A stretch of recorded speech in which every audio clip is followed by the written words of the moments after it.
we are doing the ranking, no?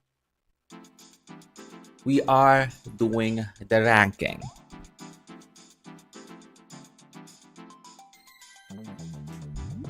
Hey!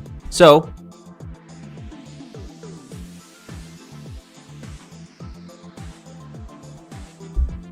Mud Rush. Out of topic, pero sana you can react din po sa Mud Rush to your crush. Show nila with the one, super fun po yun. Okay, yeah, we can actually, again, we are reacting to your request. After this exact ranking, let me just add the few ano dito, no? 1 second here. Let's go back here. Meron kayong makita sa ano. May makita bigla. Okay. Nasa Lazada yan.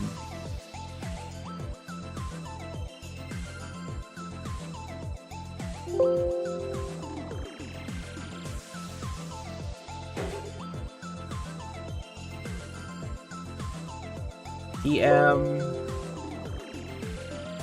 We also have G pa rin ang Pasko. We have Lucky Me. And then ay nakatayin eh, huh? Bioderm. Forgot the Bioderm. Okay, yeah. All right.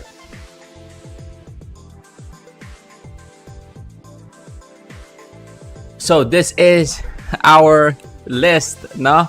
This is our list of ads song ng SB19. So we are gonna start doing the ranking or the tier list, no? To be specifically accurate. So for the first song that we have in here, The One, no?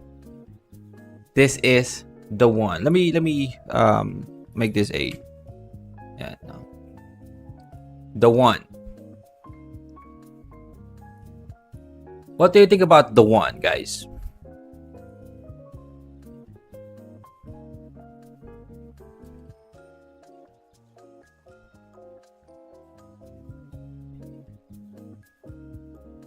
The One? Anyone? The One? Anyone? Because for me, The One is an S tier, no? For me, The One is an S tier ad song nila.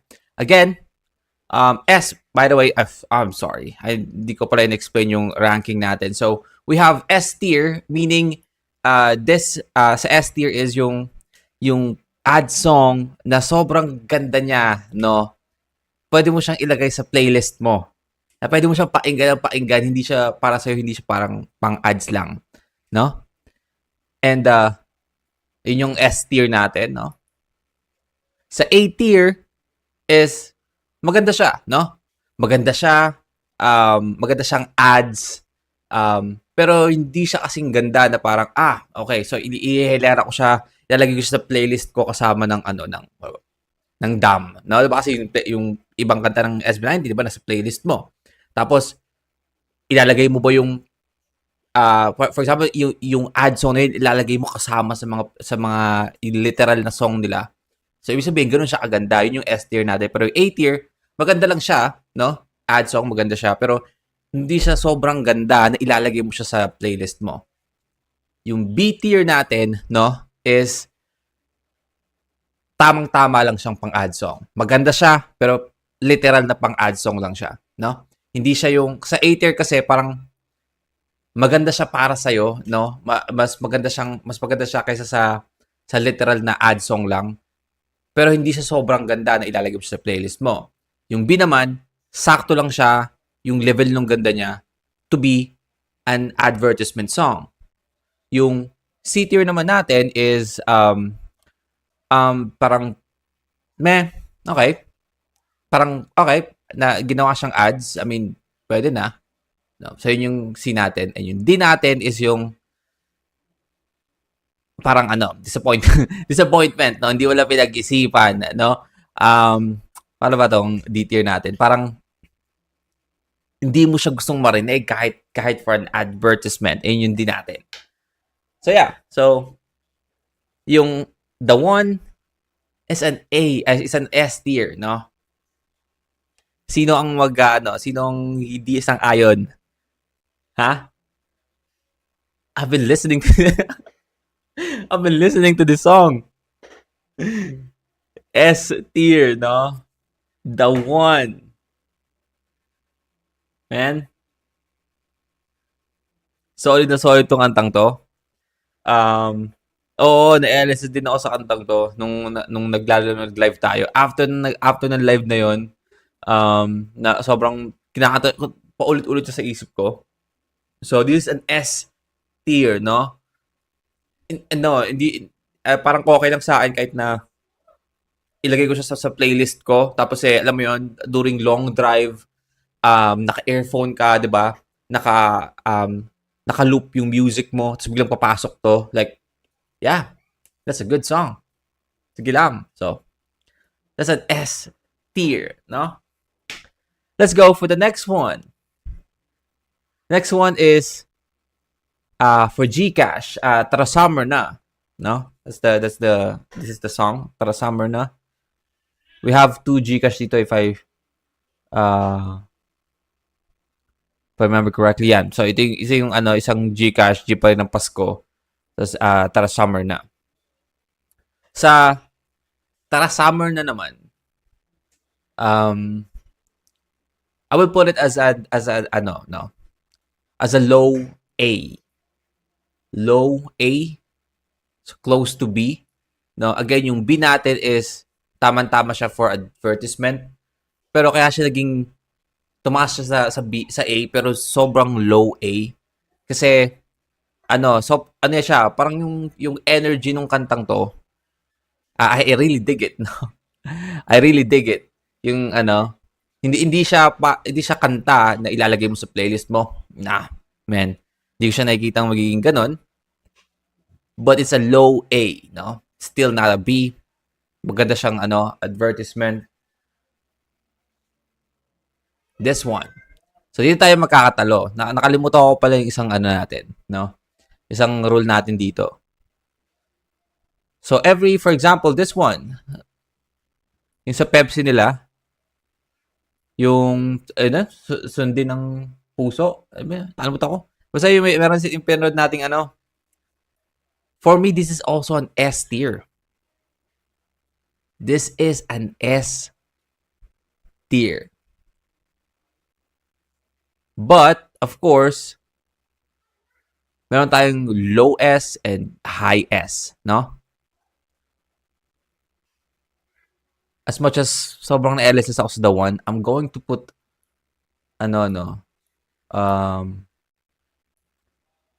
yung itong sa Pepsi na high S kaysa sa the one.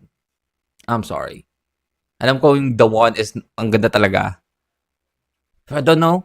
I actually so much enjoy to. Sundin mo ang puso. I'm not even familiar with the title, yung kanta lang mismo. Kasi sobrang ganda pa ng choreography nila dito. Sobrang hype.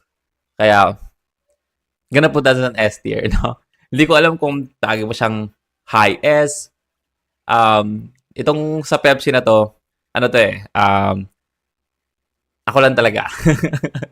Walang basihan to. Ako lang talaga. Gusto ko lang talaga yan. So, ilalagay ko yan sa S. Dahil akong gumagawa ng tennis, ilalagay ko yan sa S. High S. Mary Munchkin. What do you think about Mary Munchkin? We did listen to Mary Munchkin sa ating stream as well. I don't know, maybe nung Thursday ata yun, if I remember correctly. Thursday. Mary Munchkin, for me, It's an S tier. Mary Munchkin is an S tier. Hindi siya mas maganda sa The One for me because The One is The One. I don't know why I put it in a second, but I feel like The One is the one higher than Mary Munchkin. But it's still an S tier. This song can be on your playlist and you're not gonna um, complain, no? Pag biglang pumasok to sa na you are on the long drive, no? Mahabang biyahe, nakikinig ka sa playlist tapos biglang papasok to, no complaints, no? Mary Munchkin. Tawag ito? Nakagaan ng pakiramdam. But yeah, lalo sa Pasko, no? Siguro kung pag ang usapan natin is Christmas song or Christmas ad song, Mary Munchkin is going to be the highest S, I feel like. Highest S. But again, in general yung pinag-uusapan natin dito. So, it's an S tier. This one, man. Ang pangit ang tier list natin. This one is my personal favorite. Make Your Green Mark. This is Make Your Green Mark, by the way. Maybe di nyo masyado but this is Make Your Green Mark. I'm gonna put it as an S. alam niyo yung part nito na sobrang na-enjoy ko yung na-na-no, na-na-na, na-na-no, make your green mark. Na-na-no. Parang techno. Sobrang na-enjoy ko yun, no? Sobrang ang bias ng tier list, no? But I'm going to put that as an S tier. No? Make your green mark. S tier. Well, do you know what's another S tier? Live It Up. You know what? I'm going to put it higher than Mary Munchkin next to The One. Live It Up. This is also a great song. Meron silang mga yung lyrics nito isipan, like they have double entendres in this song, no? They have metaphors, they have like personification sa mga bagay-bagay, 'di ba? Like yung ito yung secure yung connection, secure yung link pala, yung connection, and then yung virus, 'di ba? I enjoy the lyrics. Yung sa virus part, 'di ba? Enjoy the lyrics of Live It Up. Clever writing, also the cinematic shot ng music video. This is an absolute S tier. And also, again, nabanggit ko nga na every time Acer make like an advertisement song, yung kanta and yung lyrics, hindi siya yung pwede mo siyang i-relate sa ibang bagay, no? Unlike sa sa McDo, yung Jollibee Chicken McDo, I mean, you cannot relate that to anything. It's Chicken McDo, di ba? Literal na advertisement, Chicken McDo.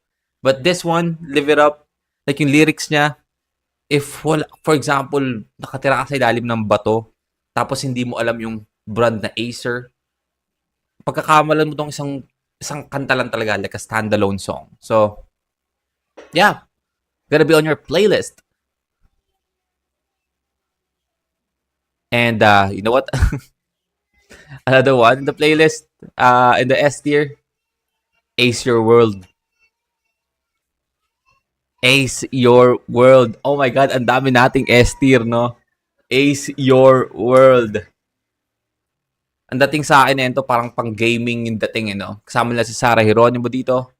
Music video. Alam niyo yung, alam niyo yung, I hate to compare. Hindi ko naman kino-compare. Inaano ko lang. Parang ginagawa ko lang siya parang katulad. Alam niyo yung kanta ng Big Bang na Monster? Monster yung title nun, di ba? Monster ba yun?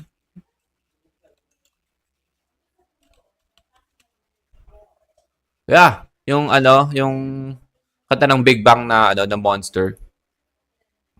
Yung music video nito, sobrang lakas ng ano, nung, tawag dito, parang yun yung inaano ko, naaalala ko pag napanood yung music video na ito. Napakaganda, meaning ng kanta, napakaganda. Yung vibe ng kanta, like gamers, especially pinapakita sa ano, another aspect ng Acer, like yung Predator, di ba? So, yeah, that is an S tier. I'm sorry. We have a lot of S tier near, no? So, the next one is medyo matagal na, no? Medyo matagal na si Manong napainggan natin siya. That is Reset, no? Reset. This is with Sandaro Park. What do you guys think about Reset?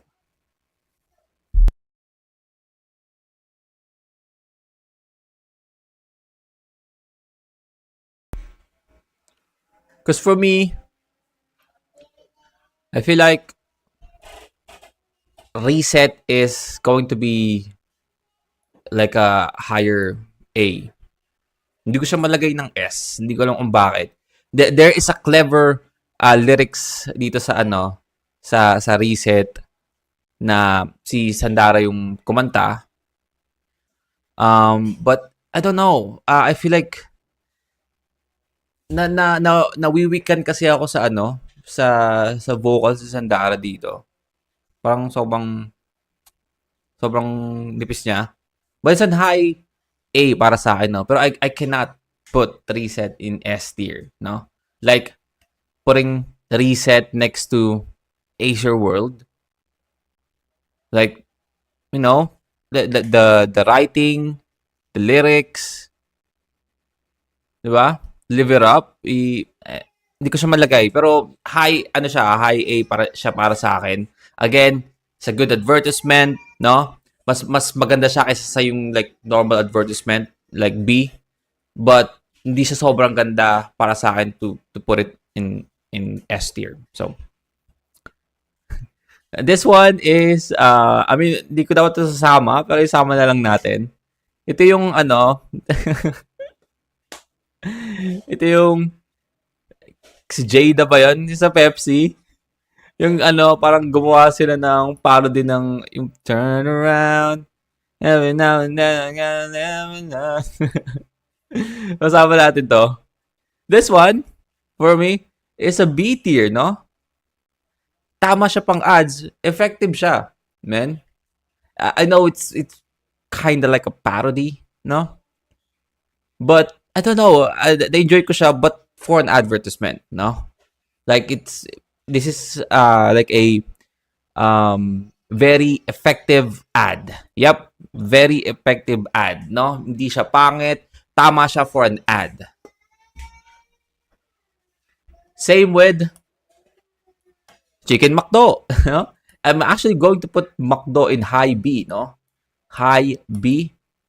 Because this song, again, promise, never ko siyang sinearch, never ko siyang pinakinggan na ako lang. Like, kahit nung nung kinonsider ko sa sarili ko na as an 18, never ko siyang sinearch na panoorin yung video na ito. Pero nung pinanood ko siya kanina, actually napanood ko na yung itong Chicken McDo. Kasi ang balak ko sana, papainggan ko na lahat to. Tapos tsaka gagawa lang tayo ng ranking ngayon. Sabi ko, sasabay ko na nga lang yung reaction kasi ganoon din naman. Isa na lang.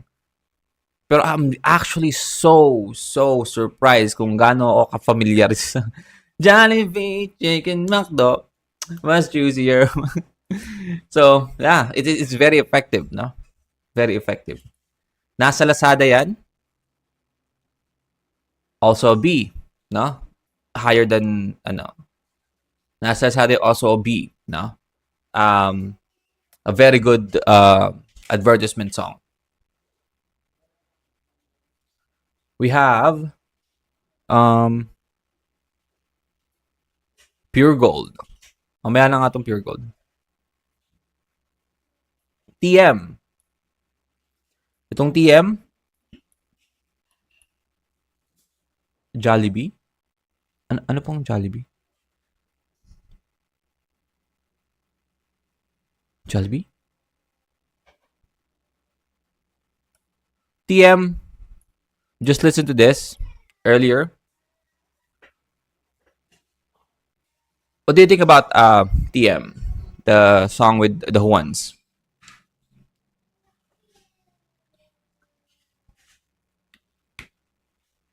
Jollibee ba sinabi ko? Jollibee. Atin to, Chicken McDo. Jollibee Chicken McDo. Atin to, Chicken McDo. What the hell?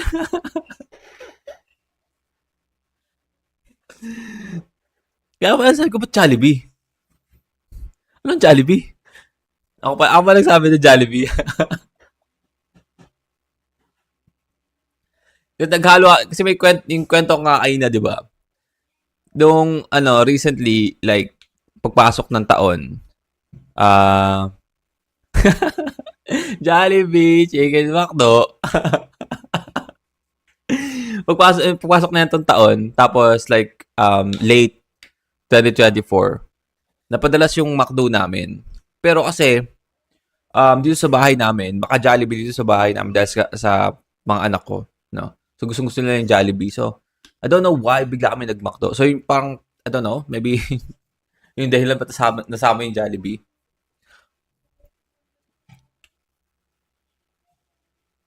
But we have G pa rin ng Pasko. Oh, wala pa pala. Ito pa pala. TM. What think about TM?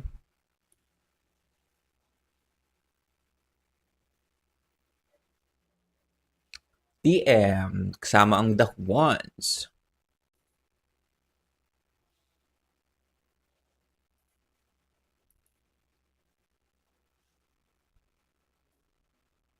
I feel like it's a good song, no? I'm gonna put it as a low S, no? It's actually a good song for me, no?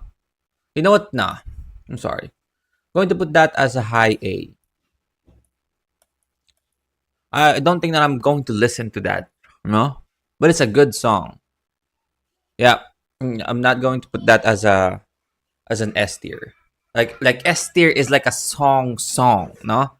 Like ads, ginawa siya for an ad, pero again, music is universal, right? So lahat tayo pwede nating i-interpret yung song depende sa feelings natin.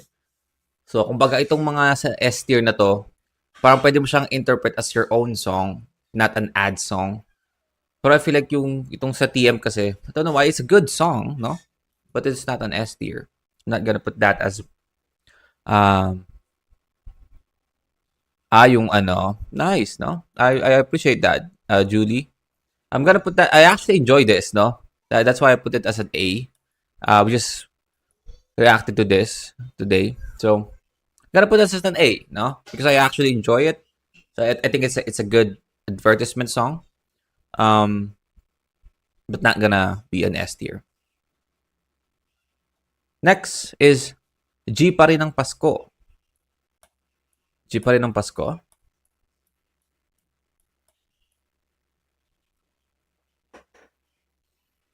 G pa rin ng Pasko. I'm gonna put that as a A tier as well. I feel like mas na-enjoy ko yung Tara Summer na.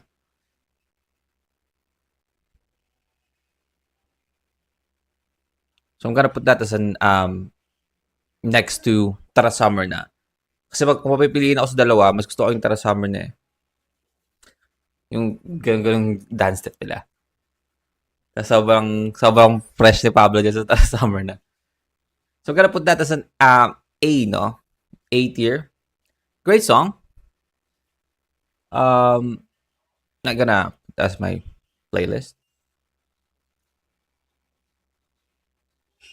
For Lucky Me Jampong, no? This song, I'm gonna put it next to Chicken McDo. I'm gonna put that next to Chicken McDo. Now, I feel like for an effective advertisement song, they actually did great or they nailed it for McDo. Sa Lucky Me Jampong din naman. But if I'm going to, sobrang dikit nilang dalawa para sa akin. Kasi ang ganda rin ng pagkakagawa nito eh. Itong sa sa Jampong. I don't know, ang ganda ng melody nung sa eh. Jollibee Chicken McDo. Diba ang ganda ng melody niya? So, still higher than that. Bioderm. What do you think about Bioderm?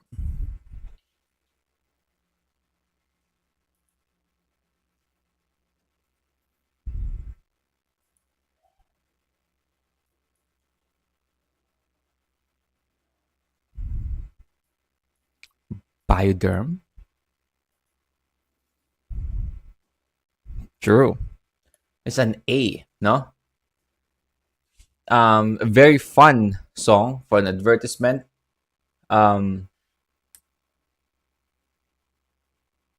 Yung melody, they have a dance step as well. I'm gonna put this higher than I'm sorry. I'm gonna put this higher than Jeep ng Pasko. Itong Bioderm. You know what? I'm gonna put it higher than Tara Summer na. Yan. Next to Reset, no? Kaya I feel like di siya pwedeng umangat pa, no? Itong Bioderm, even though that it has like a fun melody, because sobrang literal na na for advertisement siya. Like yung lyrics niya for advertisement. But the thing is, the melody nung song, no, is very fun.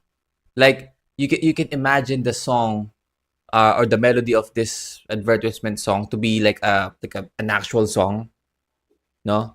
But they make it as an advertisement. Di ko nga tanong ko ba yung SB19 namimigay sila ng mga gandang melody at ginagawang advertisement, no?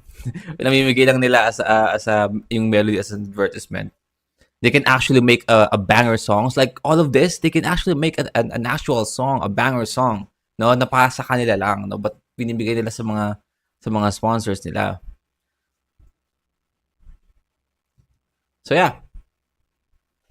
And this one, yung sa Pure Gold. What do you think about this?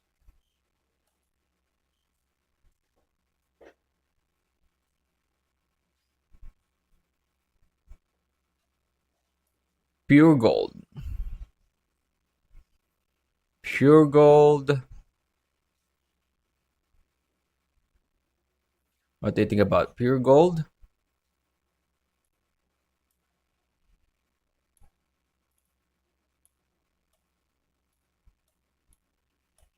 It's a B, no?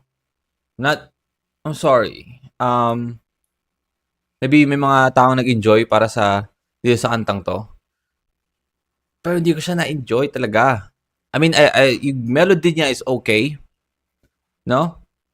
Yung lyrics niya, it's kinda okay. I feel like hindi sila ba nagsulat nito? I feel like hindi eh. Parang hindi sila yung pinaka nagsulat ng kantang to. Kasi I feel like kung sila magsusulat nito, like sila mismo yung may freedom, hindi. That makes sense, 'di ba? Like pag naglalagay sila ng member na kakanta sa part na to or sa part na to, saktong-sakto palagi eh. Like bagay talaga sa member na 'yon. And alam na nila silang lima kung paano nila gagawin yung kanta. I actually got a little bit of disappointment dun sa part ni Josh. Kaya, sa mga ba't siya nilagay sa part na yon? So, ayun. But it's still a good song. It's a good advertisement song. No? For Pure Gold. I feel like pag pinatugtog mo to sa Pure Gold habang, alam mo yung tipong nag-grocery ka, 'di ba? May kapatugtog sila ng kanta. Minsan may mga kanta na parang hindi mo naman talaga pinapakinggan kasi namimili ka. Pero ayos lang sa'yo kasi may music na parang may background music ka habang nag-aano. Parang gano'n. No, hindi ka magko-complain na ano ba 'yan? Ba't ganyan yung kanta? Parang yeah, I mean, naggo-grocery ka, okay, yun yung kanta, nice. No? Slow pace, that's okay because naggo-grocery ka naman. Maybe that's the reason why, no? Ayun yung maybe yung purpose nun. Kasi 'di ba minsan pinapaulit-ulit nila yan sa sa Pure Gold, pinapaulit-ulit nila yung kanta. So maybe habang tinutulak mo yung cart mo, no, medyo mabagal yung tugtog, paulit-ulit. Maybe that's the thing, no? It's good for just an advertisement for Pure Gold. But hindi siya sobrang ganda as a song and hindi siya sobrang ganda to put as a S tier. But yeah, that is our playlist, no? Our tier list, I mean. Ito yung tier list natin. Official tier list for SB19 ads. Let's go! Again, thank you sa nagbigay sa akin ng idea, no? Sa binigay, I forgot the name, no? May nag-comment sa chat natin, no? Binigay itong idea na to do ranking. And I actually enjoy it, no? Hindi ko talaga pinapakinggan yung mga nila, yung mga ads nila nung una. Dito lang sa live talaga. And I didn't realize na kaganda rin pala ng mga ads na ginagawa nila, like the ad song, no? And sakto may may nagsabi pa na gumawa tayo ng tier list, ng ranking. So we did. I enjoyed that, no? I enjoyed that. Let's go! But yeah, and because of that, we